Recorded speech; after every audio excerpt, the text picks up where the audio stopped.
Nights in 2017 when we were just vibing as kids and watching old YouTube, that shit really hits.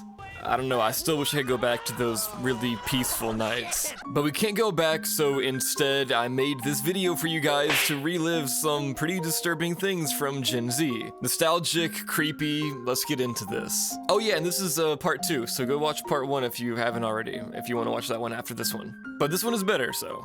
Imagine it's late, you're scrolling through the internet mindlessly, maybe just finished watching some classic Vine compilations, and suddenly you find yourself face to face with blankroomsoup.avi. Uploaded seemingly from nowhere, this video immediately slapped every Gen Z viewer right in the childhood. It's grainy, unsettling, and weirdly quiet, featuring a desperate-looking guy eating a mysterious, gross-looking soup. Like seriously, what the fuck is in there? In an empty room. Out of nowhere, two giant mascot-like figures, Ray Rays as they're officially called, slowly approach and comfort or torment this visibly distressed man. These creepy mascot suits originally belonged to Raymond Percy, a performance artist who created the Ray Ray characters as exaggerated versions of himself for live shows. Everything seems chill until you learn that two of these suits were actually stolen after one of Percy's shows,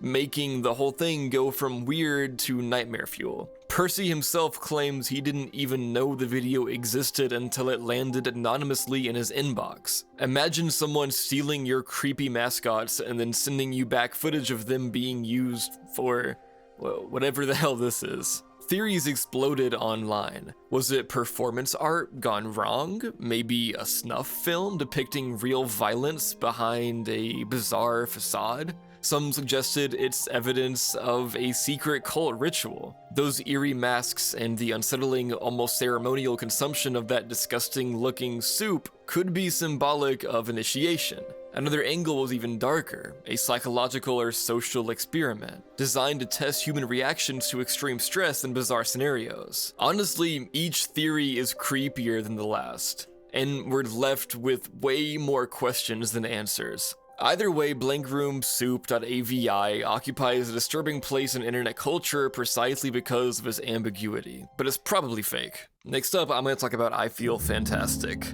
Alright, time for a trip down into the uncanny valley with I Feel Fantastic.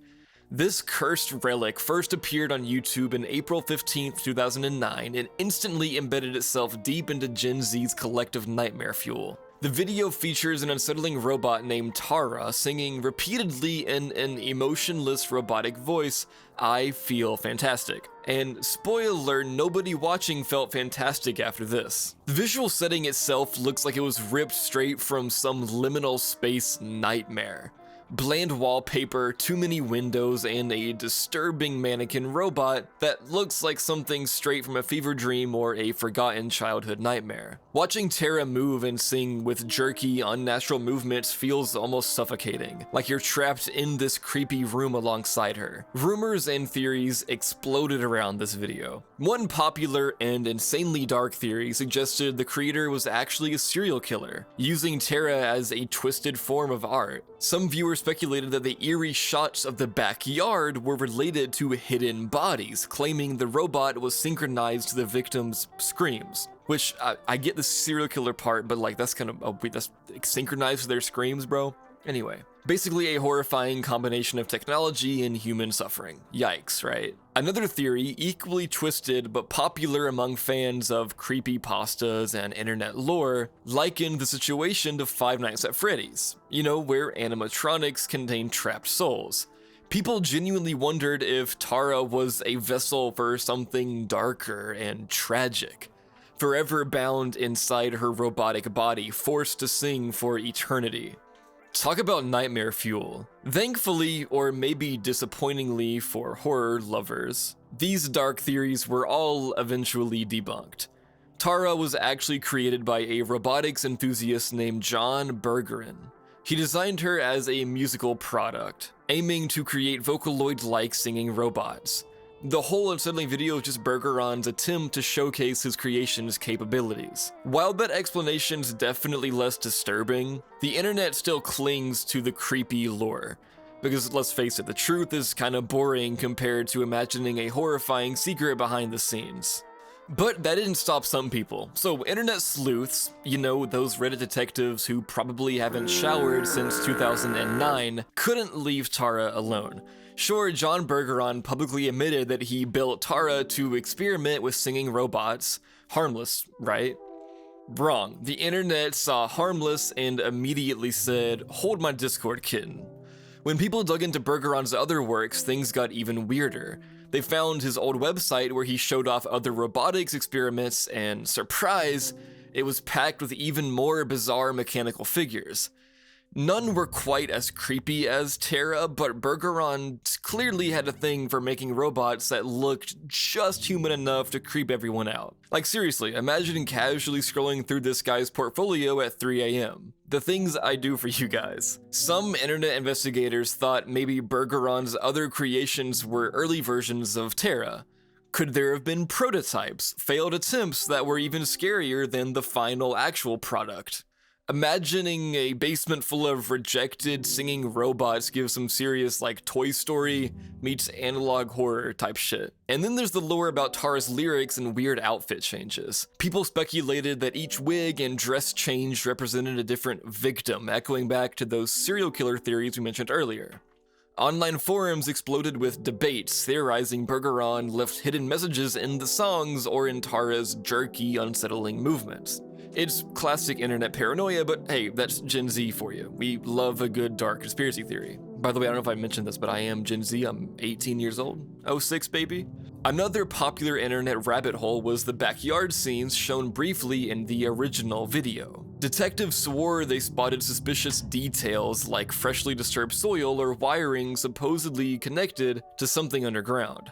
Could Bergeron have been hiding something beneath the surface, literally? Probably not, but the internet loves nothing more than running wild with a few, very few, spooky details. Anyway, after a ton of intense investigation, Bergeron himself became aware of his creation's creepy viral status. He eventually clarified that it was just a weird hobby, no sinister intent involved. But obviously the internet being the internet, nobody wanted to believe him. Because let's face it, believing Tara is just a harmless art project is boring compared to the other shit, like I said earlier. But on that note, I think I wrote about this one too much already, so let's move on to the next thing from Gen Z childhood. Can I even say this one out loud? Suamouse. Fuck. Okay. So it's 2009, YouTube's golden era for creepy internet relics. On November 25th, a YouTuber named Neck1 drops a video titled cidemouse.avi, claiming it's a lost 1930s Mickey Mouse cartoon. You read the description, already low-key regretting your life choices. It starts innocently enough. Mickey Mouse in grainy black and white strolling down a looping street looking pretty depressed. There's no sound at first, just eerie silence. You're probably wondering, this is Disney, how messed up could it possibly get? Oh, just wait. A few minutes in, things shift dramatically. Background audio creeps in. First rhythmic tapping, then a disturbing murmur. And guys, it's not even words, just some unsettling gurgled cry. As the video progresses, the visuals morph into nightmare fuel. Mickey's morose face slowly twists into a grotesque sneer, eyes wide, mouth contorted. By minute 7, that creepy murmur turns into full-blown anguished screams, intensifying as buildings around Mickey collapse into fire and chaos. Around the 8th minute, Mickey's straight up sprinting in horror, the screams at peak volume. Just when your nerves can't take it anymore, the footage cuts abruptly to a large smiling Mickey Mouse logo, the same one from vintage Disney shorts. It's a bizarre, disturbing ending, but what comes next is even worse. According to the creepypasta lore, Leonard Maltin, a real-life Disney historian, supposedly reviewed this footage during a DVD restoration project, uncovering extended footage previously hidden. Spoiler alert, it didn't end well. So legend says the discovered extended footage got even darker. After 6 minutes, distorted piano music devolves into escalating screams. Mickey's face shifts disturbingly, from depressed to smirking, and finally his eyes melt away entirely, leaving a horrifying grin plastered across his face. Buildings crumble, colors appear, impossible for a black and white cartoon, and the final 30 seconds are missing from public view. Why? Because apparently, the only person who saw those final moments reportedly took their own life afterward. Even creepier, the final frame supposedly contained a cryptic Russian message, translating to, "The sights of hell bring its viewers in." That's right, Shoddy, this cursed Mickey Mouse cartoon ends with a literal invitation to hell. Naturally, Cidemouse sparked tons of reinterpretations. The most famous reimagining comes from YouTuber Gorix, whose video cranked the terror dial way up. Instead of eyes melting, Mickey's eyes grow eerily white, with his smile unnaturally wide. As screams escalate, Mickey frantically runs before collapsing dead, revealing he had a syringe the whole time. And then boom, a demon, either Chernabog from Fantasia or Satan himself, flickers ominously next to Mickey's body. Gen Z collectively lost sleep over this jump scare. Other reinterpretations like the Happy Mouse fan game added interactive horror, forcing players to maintain Mickey's sanity by collecting items, while Five Nights at Treasure Island featured Suicide Mouse as Mortimer, an unstoppable threat randomly terrorizing players. But I won't go too far into that because, you know, it's not all about Suicide Mouse. I want to keep it focused.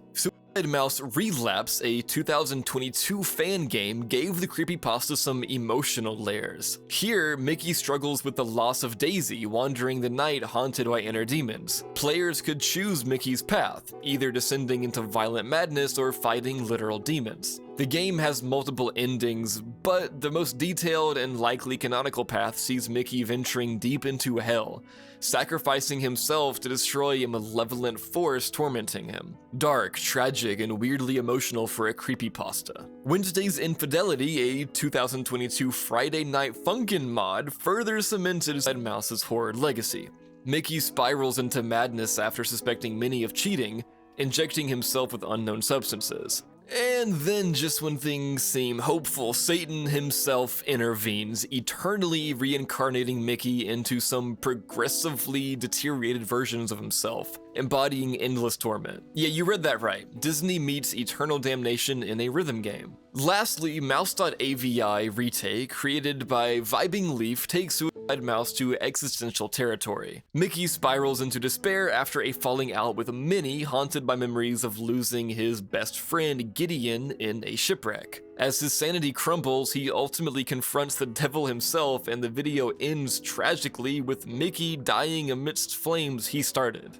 It's an emotional gut punch, showcasing how the original creepypasta has evolved into complex narratives about loss, grief, and existential despair. So why does Mouse.avi still creep us out after all these years? Simple. It corrupted something innocent.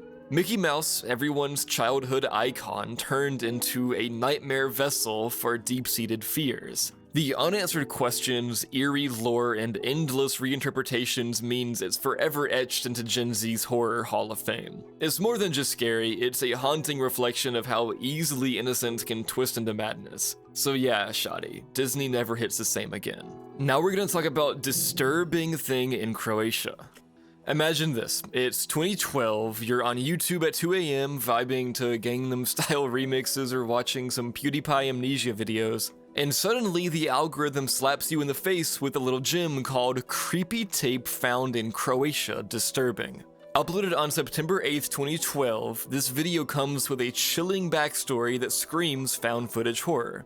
Also, I want to add in here, this video now has 3.4 million views. Crazy. Anyway, the description literally says 2 boys went missing in Croatia back in 2005, and Croatian police supposedly released this tape because, surprise, nobody knows what happened to these kids. So naturally, teenage you thinks, why not scar myself for life, and you click play. The video's grainy as fuck, obviously filmed on some 2000s potato camera. 2 boys are just wandering around doing whatever teenagers did in 2005, like probably talking about Naruto or something, when suddenly they spot something. A weird figure in the distance. They freak out, run towards an elevator because that's always a good idea, right? Wrong. Elevator doors open and bam, there's this thing just standing there staring at them. Now listen guys, I froze that elevator scene just for you, because again, the things I do. And let me tell you, it is weirdly unsettling. Like, yes, it could totally be a dude in a mask from Party City, but there's something off. It doesn't quite look right. Like, it could possibly, maybe, somehow actually be someone's real face. And the creepiest thing about this video is that nobody's confirmed if it's a prank or genuine footage. The uploader insists that it's real and that these kids are still missing, but come on, Shotty, it's YouTube. People love freaking us out for no good reason. Like, remember Marble Hornets? Is that even Gen Z? Should I do that in one of these videos? Is that Gen Z? I don't know. But here's the kicker. Unlike Slenderman or Jeff the Killer, both clearly fake, this video floats in that gray zone between probably fake and wait, but what if? It's genuinely creepy. It taps into that specific Gen Z fear of stumbling upon something actually real, hidden among mountains of fake internet lore. To this day, nobody's conclusively debunked this video, and trust me when I say staring at that elevator scene at 3 AM is not something I'd recommend unless you're cool with your sleep paralysis demons. Like that one Blade song where he's like, used to have demons but we homies now. You know, it can't be a Poi video without a Blade reference. Oh, brother, this guy stinks! And the next thing we're going to talk about is Unmasked Shy Guy fan art. So we're diving into some Nintendo-based childhood trauma. Specifically, the bizarre obsession with unmasking Shy Guys from Mario. Yeah, that little hooded dude with the iconic white mask, adorable, mysterious, and apparently nightmare-inducing once you lift that mask off. Back in 2011, Game Informer casually dropped an image in issue 220, you know, the one with Dishonored on the cover, depicting an unmasked Shy Guy. And this wasn't just creepy, it was straight up cursed. The wrinkled, gray, clay-like face with unsettling yellow eyes stared back at you from the page. Like seriously, imagine flipping through your chill gaming magazine looking for Skyrim tips and bam, you're face to face with something straight from a sleep paralysis episode. And because the internet can't leave creepy mysteries alone, fan art exploded everywhere, ranging from hilariously goofy to outright disturbing. Some fan artists took inspiration from the Super Mario Bros. Movie or Luigi's Mansion, where ghost guys, a Shy Guy variant, reveal creepy glowing eyes under their masks. Others ran wild with horror-inspired interpretations, fueling theories about what truly lies beneath. Remember Mario Power Tennis? There's this infamous cutscene where Shy Guy's mask falls off after tripping, and even Luigi, fucking Luigi, king of seeing haunted stuff, is terrified by whatever he sees. This moment alone spawned dozens of fan theories. Some said Shy Guys have literally nothing under their masks, just a dark void, while others speculated that the mask was actually their real face because it emotes in games like Mario Strikers Charged. Either way, the obsession with unmasking Shy Guy captured Gen Z imaginations precisely because Nintendo never really gave us a clear answer. The uncertainty let our collective imaginations run wild, forever marking Shy Guy as one of those childhood mysteries that haunted our sleepless nights. Thanks, Nintendo. Really appreciate the childhood trauma. So next we got something a little bit different. Lights Out. Seriously, if you still sleep without a nightlight after this, you're either brave or a straight-up psychopath. No judgment. Picture this. It's 2013, YouTube's horror renaissance era. Swedish director David F. Sandberg decides to casually drop a short film called Lights Out onto the internet. No big deal, right? It wouldn't have been except for this 2-minute and 41-second fucking nightmare quickly went viral, becoming one of the most infamous horror shorts ever uploaded. Why, you ask? Because it played on literally everyone's worst childhood fear. What the hell is lurking in the dark? The premise is terrifyingly simple. A woman is alone in her apartment, about to sleep, and every time she flips off her hallway's light, a silhouette of a creepy, long-haired creature stands in the shadows. Flip the lights back on, and it's gone. Lights off again, bam, nightmare creature staring straight into your soul. Of course, like every horror protagonist ever, she doesn't immediately move to Antarctica. No, she decides to investigate further. As she tests the phenomenon, which again, girl, like why? The silhouette gets closer every time the lights go out. Anxiety skyrockets, your heart is pounding through the roof. Eventually, the woman panics, tapes the light switch on, and rushes to her bed. But guess what? The creature isn't just bound to the hallway. Nope, it's inside the room. The last moment is a classic jump scare as the monster appears next to the bed, horrifyingly up close and personal. This short film hit Gen Z so hard precisely because it's relatable. Who hasn't sprinted to their bed after turning off the hallway light, convinced that something demonic is right behind them? Lights Out was so effective that it was later adapted into a full-length film in 2016, which expanded the story and background of the creature. Still creepy, but nothing compares to the raw, distilled terror of the original YouTube short. Internet theories about the creature exploded. Was it a ghost, a demon, a metaphor for sleep paralysis? Online sleuths even dug into Sandberg's previous work, finding he had a talent for short, effective horror that played deeply into everyday anxieties. It's the simplicity of it, darkness equals danger, that made Lights Out unforgettable. And let's be real, no Gen Zer has ever casually flipped off a hallway light without at least briefly remembering this film. So let's keep those night lights handy, because you never know what's hiding when the lights go off.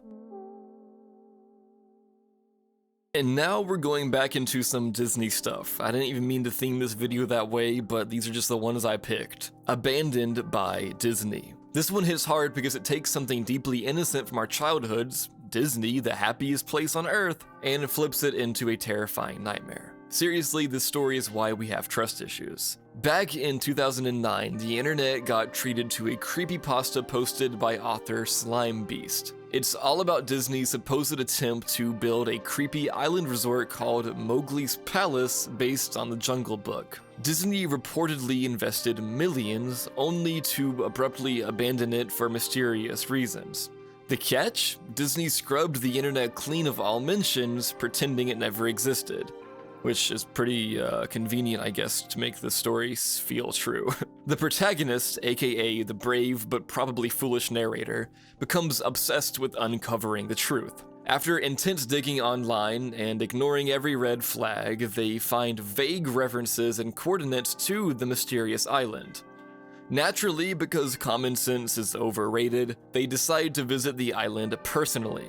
Our narrator lands on the island and finds the eerie remains of Mowgli's palace, totally overtaken by nature and decay. Disney merch scattered around, buildings crumbling, and everything feels sinisterly off. And guys, the absolute worst part is the graffiti repeatedly sprayed everywhere, abandoned by Disney. It's like Disney's version of Red Rum, and it hits just as unsettlingly. Well, not just as, because, you know, that's like comparing a fucking creepypasta to a fucking The Shining, but you know what I mean. The deeper they explore, the creepier things get. There's bizarre messages left behind by former workers, cryptic messages, and abandoned mascots scattered around, decaying and nightmarish. This is basically every Reddit mod's bedroom. I mean, this is basically every fear you've ever had about Disney mascots confirmed. Eventually, the narrator finds a hidden door marked mascots only. They force their way inside. Again, why, bro? I mean, I get it, but like, you didn't have anything, bro, to protect yourself? Come on. And they discover rooms filled with moldy costumes, disturbing graffiti, and dark corridors that feel straight out of a horror movie. The air is heavy with dread, and you're practically begging them to leave through your screen, but obviously they don't. Finally, they enter a large theater room. Sitting motionless on stage is a life-sized Mickey Mouse mascot. Except he's all wrong. He looks horrifyingly real, decayed, and unsettlingly alive. As the narrator approaches, Mickey suddenly stands up, staring directly at them. In a deeply distorted voice, he rips off his own head, revealing a grotesque, decomposed face underneath. Then Mickey chillingly speaks, "Hey, wanna see my head come off?" The story ends with our narrator bolting from the palace, traumatized forever. Same. Online communities quickly became obsessed, digging deep into this creepypasta. People debated endlessly whether it was inspired by actual abandoned Disney parks like Discovery Island or River Country, which are real places that Disney genuinely shut down, or if it wasn't. Internet detectives compared aerial maps, Disney histories, and obscure blogs, trying to find any kernel of truth hidden in this fictional horror. Slime Beast himself eventually confirmed that Abandoned by Disney was purely fictional.